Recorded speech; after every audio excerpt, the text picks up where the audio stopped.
Hello students, जय हिंद। स्वागत है आप सभी का टेक्स्ट बुक सुपर कोचिंग पर। मैं हूं दीपेंद्र सिंह। स्वागत करता हूं आप सभी का इस सेशन में, जहां आज हम बात करने वाले हैं टाइम, स्पीड एंड डिस्टेंस के कुछ इंपॉर्टेंट कॉन्सेप्ट जो हर एक एग्जाम, सीडीएस, एफकेट, सीएपीएफ, तीन एग्जाम के लिए बहुत ज्यादा इंपॉर्टेंट है।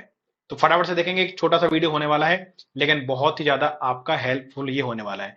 वीडियो स्टार्ट होने से पहले मैं आपसे ये कहना चाहता हूं कि आप मेरा टेलीग्राम ग्रुप जो है वो ज्वाइन कर लीजिए। टेलीग्राम की लिंक जो है वो डिस्क्रिप्शन में आपको दे रखी है। ठीक है, तो आइए देखते हैं कि टाइम स्पीड डिस्टेंस के कौन से ऐसे कॉन्सेप्ट है जो हर एक एग्जाम के लिए इंपॉर्टेंट है। सबसे पहला सबसे पहला कॉन्सेप्ट आपका है कि किलोमीटर पर आवर को मीटर पर सेकंड में चेंज करना। मीटर पर सेकंड को किलोमीटर पर आवर में चेंज करना, ये आपका बिल्कुल रट्टा होना चाहिए। 1 किलोमीटर पर आवर बराबर होता है 5/18 मीटर पर सेकंड, और 1 मीटर पर सेकंड बराबर होता है 18/5 किलोमीटर पर आवर। और ये आपका formula distance is equal to speed into time, केवल एकमात्र फॉर्मूला है पूरे टाइम, स्पीड एंड डिस्टेंस में, जिससे सारे कॉन्सेप्ट आप बना सकते हो। ठीक है, distance is equal to speed into time. और 1 किलोमीटर पर आवर बराबर 5/18 मीटर पर सेकंड, और 1 मीटर पर सेकंड बराबर 18/5 किलोमीटर पर आवर। ये दोनों आपको पता होना चाहिए, बहुत काम आता है। ठीक है, इसके बाद आते हैं हम लोग बेसिक के बाद आते हैं, दूसरी चीज होती है average speed. Very very very important, हर एक एग्जाम में कम से कम एक सवाल तो आता ही आता है। ठीक है, average speed is equal to होता है total distance upon total time. यानी कि अगर हम लोग डिस्टेंस कवर करते हैं d1 + d2 और टाइम t1 t2 लेते हैं, तो एवरेज स्पीड हो जाती है d1 + d2 upon t1 + t2।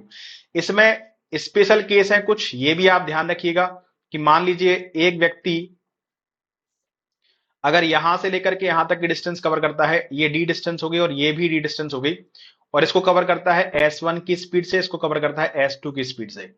तो अगर दो डिस्टेंस आपकी बराबर हैं, ठीक है, अगर दो डिस्टेंस आपकी बराबर हैं, तब एवरेज स्पीड क्या होती है? आपकी एवरेज स्पीड बन जाती है 2S1 S2 upon S1 + S2। अगर तीन डिस्टेंस बराबर होंगी, तो यही हमारे पास फॉर्मूला बन जाएगा। अगर तीन डिस्टेंस बराबर होंगी, डी डी एंड डी, ये S1 की स्पीड से कवर किया, ये S2 की स्पीड से, ये S3 की स्पीड से, तब यहां पर हमारे पास एवरेज स्पीड क्या बन जाएगा? 3S1 S2 S3 upon S1 S2 S2 S3 and S3 S1। ठीक है, ये फॉर्मूले हैं कुछ जो आपको पता होना चाहिए। तो अगर डिस्टेंस इक्वल है, दो डिस्टेंस इक्वल है, तो फॉर्मूला ये होता है, डायरेक्ट लगाओ आंसर बनेगा। अगर टाइम इक्वल है, यानी कि अगर मैं यहां पर t1 टाइम के लिए डिस्टेंस कवर करता हूं, तो यहां पर भी t1 टाइम के लिए डिस्टेंस कवर करता हूं, तब मेरी जो एवरेज स्पीड होगी वो नॉर्मल एवरेज हो जाएगा S1 + S2/2। ठीक है, ये बहुत इंपॉर्टेंट है। एवरेज स्पीड का एक सवाल हर एक एग्जाम में आपको देखने को मिलता है। इसके बाद हमारे पास आती है रिलेटिव स्पीड, और एक इंपॉर्टेंट कॉन्सेप्ट कि अगर दो ऑब्जेक्ट सेम डायरेक्शन में चल रहे हैं, इसकी स्पीड x है, इसकी स्पीड y है, और अगर x की स्पीड y से ज्यादा है, तो सेम डायरेक्शन में स्पीड क्या हो जाती है? घट जाती है। क्योंकि क्या होगा कि ये वाला ऑब्जेक्ट इस वाले ऑब्जेक्ट को क्रॉस कर जाएगा। तो सेम डायरेक्शन में अगर दो ऑब्जेक्ट चलते हैं, तो स्पीड क्या हो जाती है? सबट्रैक्ट हो जाती है। इसको बोलते हैं रिलेटिव स्पीड। ये रिलेटिव स्पीड है इस वाले ऑब्जेक्ट की इसके रिलेटिव, या इस वाले ऑब्जेक्ट की इसके रिलेटिव। किसी ऑब्जेक्ट की स्पीड नहीं है, ये दोनों ऑब्जेक्ट की एक दूसरे के रिलेटिव स्पीड है। और अगर दो ऑब्जेक्ट अपोजिट चलते हैं, एक ऑब्जेक्ट ऐसे जा रहा है, एक ऑब्जेक्ट ऐसे जा रहा है, इसकी स्पीड x है, इसकी स्पीड y है, तो अब क्या होगा? अब दोनों स्पीड आपकी ऐड हो जाएंगी। आपने देखा होगा, दो ट्रेन जब सेम पैरेलल ट्रैक पर चलती हैं, तो क्रॉस करने में टाइम लगता है, लेकिन जब दो ट्रेन अपोजिट पार करती हैं, तो बहुत तेजी से पार कर जाती हैं। तो वो वहां पर क्या काम करता है?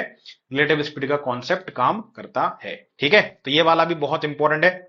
चोर पकड़ने वाला सवाल है ना, इसके बाद ट्रेन मिलने वाले सवाल, ये सारे सवाल रिलेटिव स्पीड के ही बनते हैं। इसके बाद हमारे पास आते हैं प्रॉब्लम्स ऑन ट्रेन। ठीक है, problems on train. When two trains of length L1 and L2 traveling at the speed of S1 and S2 respectively cross each other in time t, then the equation is given as इतना। यानी कि अगर एक train हमारे पास L1 length की और दूसरी train हमारे पास L2 लेंथ की है ना, और अगर ये एक दूसरे को टी टाइम में क्रॉस करते हैं, स्पीड इनकी S1 S2 है, ठीक है। तो अगर ये सेम डायरेक्शन में क्रॉस करेंगे तो क्या होगा, दोनों ट्रेनों की लेंथ का सम अपॉन दोनों के स्पीड का डिफरेंस, क्योंकि दो ऑब्जेक्ट सेम डायरेक्शन में चल रहे हैं, S1 डिफरेंस S2 बराबर क्या आ जाएगा, टाइम। तो टाइम कितना लगेगा, टाइम हमें लगेगा इतना, मतलब तेज चलने वाली ट्रेन को धीरे चलने वाली ट्रेन को क्रॉस करने में इतना समय लगेगा। और अगर यही दो ट्रेन एक दूसरे के अपोजिट चलती, इसकी लेंथ L1 इसकी length L2, speed S1 S2, तो क्या होता कि टाइम जो होता, time is equal to distance, तो डिस्टेंस क्या होती, दोनों ट्रेनों की लेंथ का सम अपॉन दोनों के स्पीड का सम, क्योंकि दोनों ऑब्जेक्ट कैसे चल रहे हैं, अपोजिट डायरेक्शन में, ठीक है।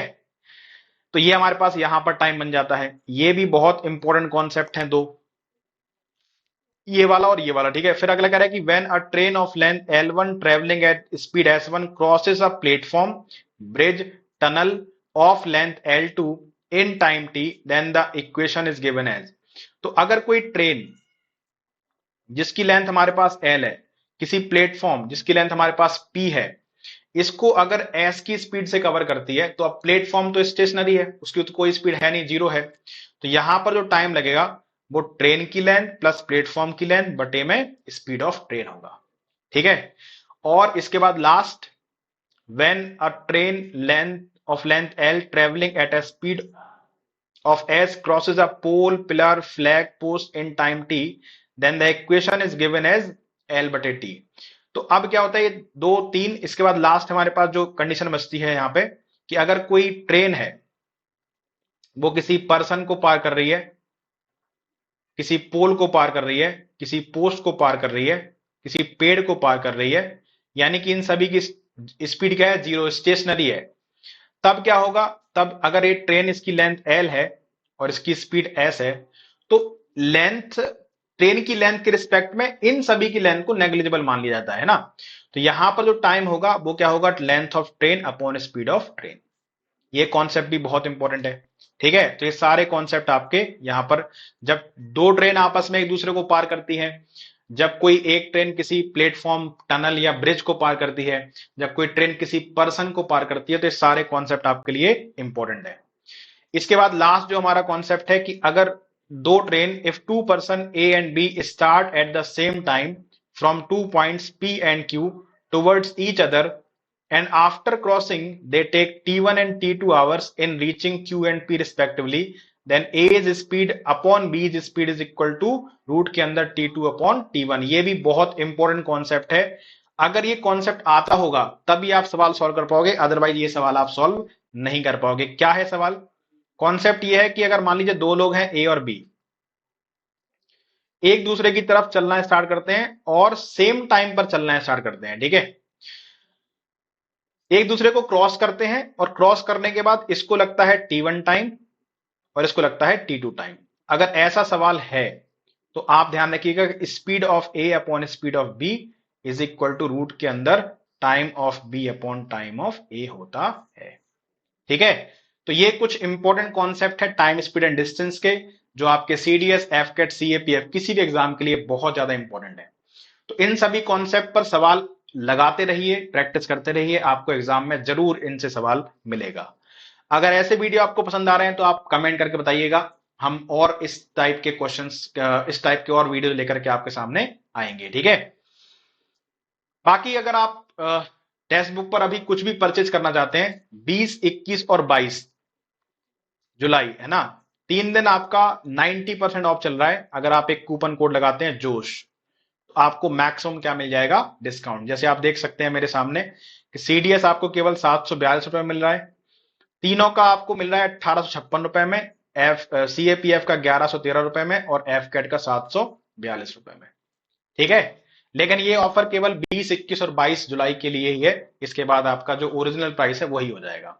अगर आप परचेज करना चाहते हैं तो आप जोश कोड यूज कर सकते हैं। बाकी आज की क्लास में इतना ही है, मिलेंगे अगली क्लास में, ठीक है। और अगर आपको वीडियो अच्छा लगता है तो आप कमेंट करके जरूर बताना। चैनल पर नए हो तो सब्सक्राइब कर लेना, टेलीग्राम चैनल भी ज्वाइन कर लेना, वहां पर आपको डेली क्लासेस की PDF मिल जाती है ना। और अगर आपको इस तरीके के क्वेश्चंस देखने हैं तो आप 7 बजे डेली आ सकते हैं, 7 PM YT पर क्लास होती है मेरी, है ना, और 8:30 बजे 8:30 PM पर एप्लीकेशन पर क्लास होती है। ठीक है, और ये फ्री ऑफ कॉस्ट है, इनमें आप प्रैक्टिस के लिए आ सकते हैं। ठीक, चलिए तो आज के लिए इतना ही है, बाकी मिलेंगे अगले सेशन में अगले टॉपिक से कुछ और इंपॉर्टेंट क्वेश्चंस के या फॉर्मूले के वीडियो लेकर के आऊंगा। तब तक के लिए टेक केयर, बाय बाय, जय हिंद।